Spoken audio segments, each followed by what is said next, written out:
Okay, so you join us here. It's a bank holiday Monday morning. We're at Bush Farm.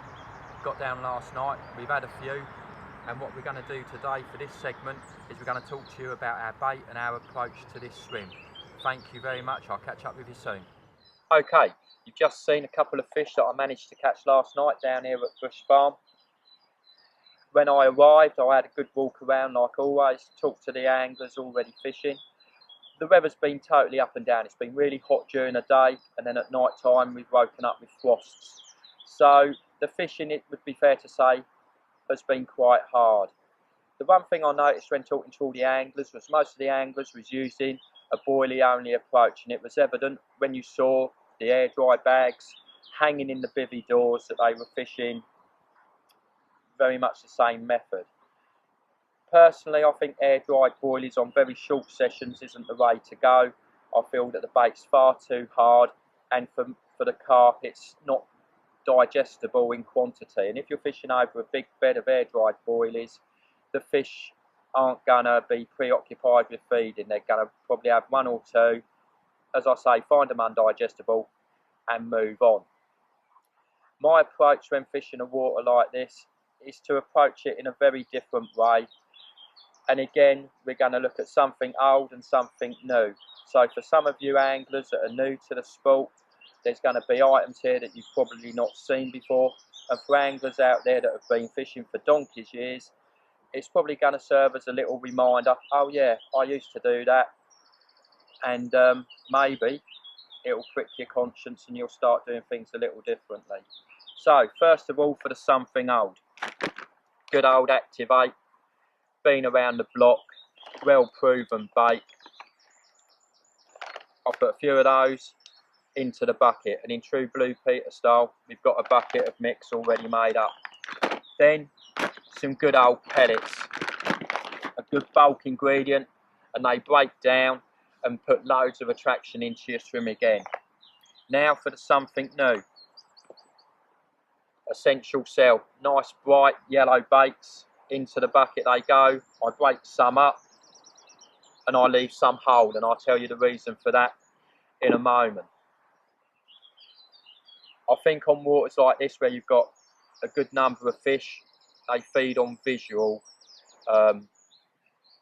beds of bait, so I want something visual in the mix to attract them in.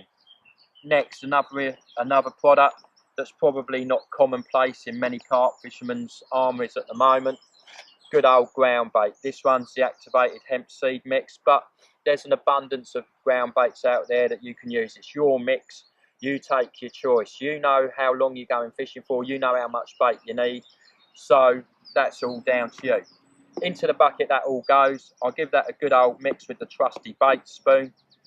And then I'm going to add some liquids. So the first liquid that I've added in this case is the stick mix syrup, Activate. In that goes. Two of my favourite ingredients next are the good old oils. Hemp seed oil, well proven that carp like hemp. I've got hemp seed in my mix, so to add some hemp seed oil, it just makes common sense. It's a bit like salt and vinegar on fish and chips. And the other one, Foss oil. Again, it's been around the block, it's years old, and probably fallen out of fashion a little bit, but a deadly additive to any mix. Into the bucket all goes, and we mix it around, and we stir it, and we stir it, and all the liquids take hold of the mix, and what we end up with is a nice mix of bits, different colours, different shapes, different sizes. And I think what happens on waters is the little fish like the roach, the bream, they move in and they can straight away start to peck away and eat away at the mix. The carp see this, become inquisitive, move in, bully the little fish out and start feeding. And I feel that that's really how this mix works. The fact that we've got different shapes, different sizes, keeps the fish in your swim longer. And as you know, if the fish are in your swim longer, there's more chance of them picking up your rig. Now, I said to you a little while ago that I break up some boilies and some boilies I leave whole. The reason I do that is because in here are now my hook baits. And what I find If I can find one that's been in the bucket a little while, there we are, a good old Activate. It's slightly hardened up, but it's absorbed some of those liquid additives into the boilie, and I just think that that looks quite edible to me on the bottom.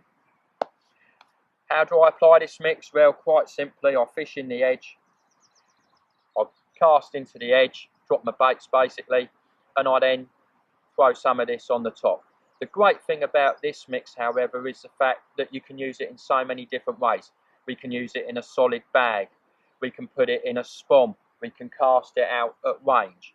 The other thing that we can do with this mix is we can put it into a stick, and again, the stick has somewhat become forgotten. It's fallen from fashion, it's fallen from grace, but it's still a deadly method. So this is the rig that I've been using. I'm not going to talk about the rig now, we're going to cover that in another segment later on, but as you can see, there's a good old Activate boilie, and then I've just made a little PVA stick which I've threaded on. That reduces tangles and it lays on the bottom like so.